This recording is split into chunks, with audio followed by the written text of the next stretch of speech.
L'informazione di diffusione europea, oggi a Nord-Est.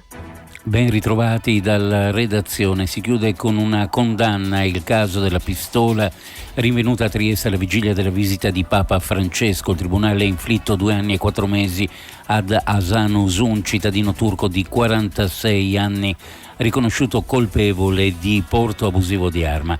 L'uomo aveva lasciato un trolley con una pistola e munizioni nel bar della stazione ferroviaria, facendo scattare l'allarme sicurezza nelle ore immediatamente precedenti all'arrivo del pontefice. Dopo l'arresto nei Paesi Bassi e l'estradizione in Italia, Uzun è stato processato e condannato. L'episodio aveva sollevato timori legati alla sicurezza dell'evento, pur senza configurare un piano di attentato.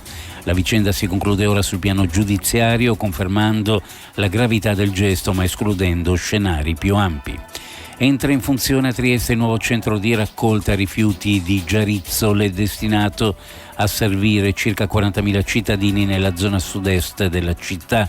La struttura, realizzata con un investimento di circa 1,8 milioni di euro, anche grazie ai fondi PNRR, punta a migliorare la gestione dei rifiuti urbani e a incentivare la raccolta differenziata. Tra le novità principali, l'organizzazione separata dei percorsi per utenti e mezzi operativi, pensata per aumentare sicurezza ed efficienza.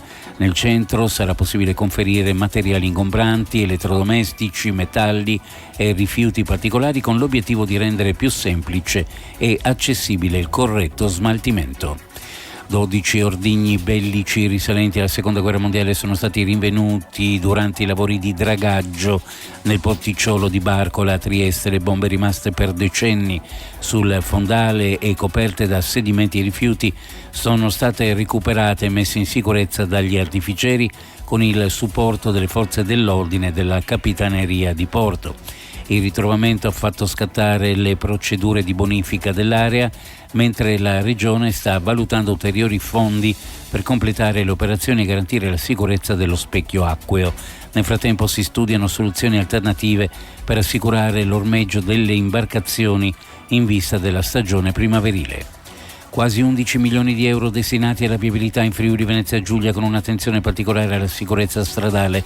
Le risorse, pari a circa 10,9 milioni, sono state distribuite a 59 comuni per interventi di manutenzione della rete locale, tra cui il rifacimento della segnaletica orizzontale e verticale e il miglioramento della pavimentazione. L'obiettivo sottolineato dall'assessore regionale alle infrastrutture è rafforzare la collaborazione con gli enti locali e intervenire in modo capillare su tutto il territorio, un piano che punta a rendere più sicura ed efficace la circolazione sia sulle strade comunali sia su quelle di competenza regionale.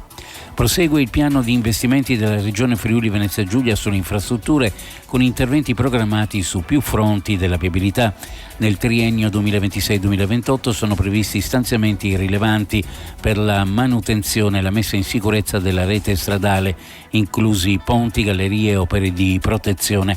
Tra le principali voci, oltre 47 milioni per la sicurezza dei ponti e ulteriori risorse destinate alla manutenzione straordinaria e alla riqualificazione della rete viaria nei diversi territori regionali. Un programma che mira a migliorare l'efficienza delle infrastrutture e a garantire standard più elevati di sicurezza per cittadini e mobilità. Uno sguardo in chiusura alle previsioni meteorologiche per la giornata di domani. Sulla nostra regione fino al primo mattino precipitazioni abbondanti, neve in montagna oltre i 500 metri e temporaneamente anche sul Carso oltre i 300 metri circa, venti forti da nord o nord-est. In giornata precipitazioni cesseranno, ma il cielo rimarrà coperto e le temperature basse. In quota ancora vento forte e freddo che determinerà condizioni proibitive oltre i 1500 metri, possibili ulteriori raffiche anche in pianura. Per quanto riguarda le temperature, in pianura minime fra 3 e 5, così come sulla costa, le massime ovunque fra 10 e 13 gradi centigradi. Previsioni a cura di ARPA e FVG Meteo. Ed è tutto per il momento con l'informazione. Grazie per averci seguito. Alla prossima edizione.